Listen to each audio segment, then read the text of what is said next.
Well, we've managed to film this in between the rain, which is quite a welcome sign for those of us that live on boats. But here's Ever After. She's a 50-foot reverse layout cruiser built in 2016 by Victory Narrowboats and fitted out by the original owner. She was last blacked in August 2024, the engine was serviced in summer 2024, and there is a hull survey available from March 2022 which is available for viewing in the office. There were a few minor remedial works highlighted in that report which have all been carried out. Cracked cover over the well deck there, we'll have a proper look at that as we go through. 750 watts of solar on the roof with a Victron MPPT solar charged controller. Decent sized storage box on the roof there as well. Side hatches on both sides.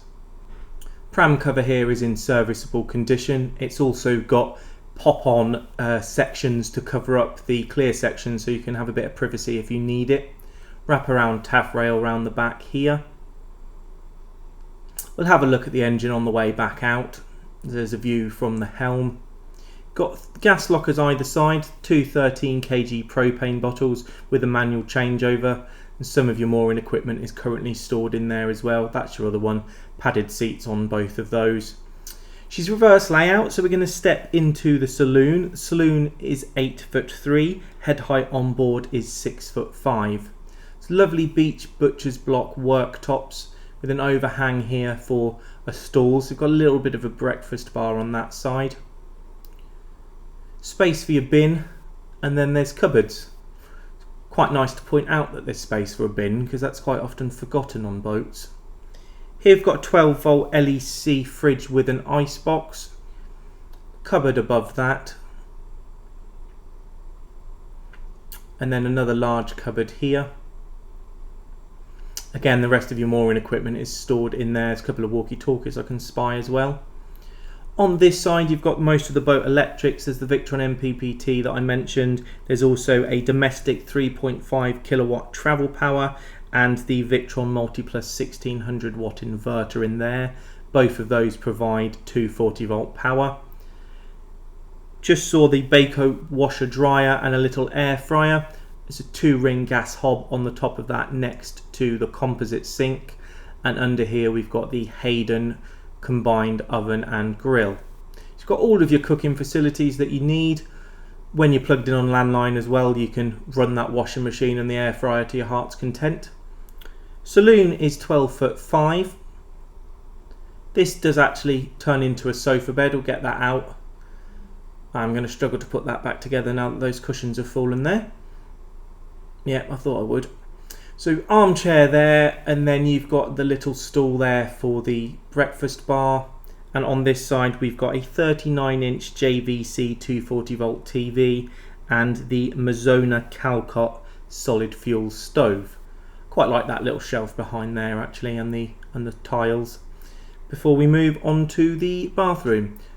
Bathroom corridor has another side hatch, and then we're going to step in here. We've got a Simplu composting toilet and a rectangular shower tray, ceramic wash basin in the corner there over the shower. Makes really good use of this quite compact space. It's only 4'9" the bathroom, but has everything that you need. And that gives you a nice amount of space here in the bedroom. 8'4", shelf over, 6'3" by 4 foot double berth with lots of storage space underneath. We also saw on the shelf there was the Huawei Wi-Fi router. That does require a SIM contract, and then an open wardrobe here for storage. Stepping out into the well deck, it's 4'1". There's this bench seat at the forward with storage space under. You could replace that for some more built-in stuff if you wanted to, but it does the job. And then we're going to step back through. You might have noticed the pipes coming out of the wall there. That was for the previously removed hot air heater, so the intake pipes are still there along with the electrics if you wanted to reinstate one. That is the only form of central heating though, so alongside that you've got the Mazzona Calcott solid fuel stove. 12 volt power is provided by 4 115 amp hour domestics with a separate starter, all of which were new in 2024. Lighting throughout is LED, including under the gunnels, and some nice individually lit up spotlight throughout the boat. I've mentioned 240 volt power from the Dometic travel pack and the inverter and the landline. Here we've got the Canal Line 42 horsepower engine with a PRM 120 D2 gearbox. It's an integral fuel tank and a stainless steel water tank as well. So there we have it. For further photos, fully downloadable colour brochure and the price, visit our website at rugbyboats.co.uk.